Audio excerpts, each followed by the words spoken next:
গঙ্গারামপুরের BJP বিধায়ককে show cause করল দল।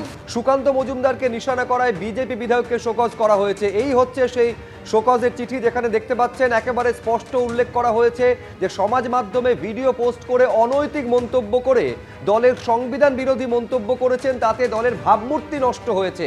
আর সেই অভিযোগেই সত্যেন্দ্রনাথ রায়, যিনি বিজেপির বিধায়ক, তাকে শোকজ করে 7 দিনের মধ্যে জবাব দিতে বলা হয়েছে।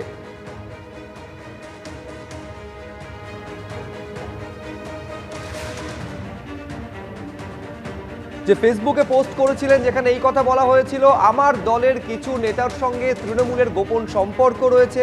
একজন ভালো তৃণমূল কেন্দ্রীয় প্রতিমন্ত্রীর প্রশংসা করেছেন, শুনে মনে হচ্ছে মাস্তুতো ভাই। এই অভিযোগ করেন বিজেপি বিধায়ক, যার পর দলের তরফে তাকে 7 দিনের মধ্যে জবাব তলব করে শোকজ করা হলো।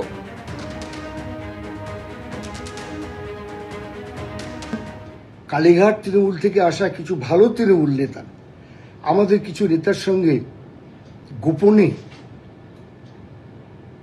পরামর্শ করার চেষ্টা করছেন, গোপনে কথা বলে আমাদের দলটাকে ভাঙার চেষ্টা করছেন, ক্ষতি করার চেষ্টা করছেন।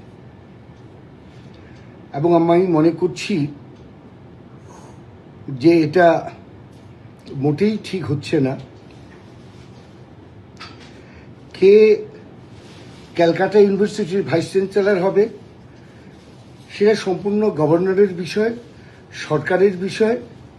সেটা চোর তৃণমূলের পক্ষ থেকে কোনো পরামর্শ আমাদের দিকে না আসাই ভালো।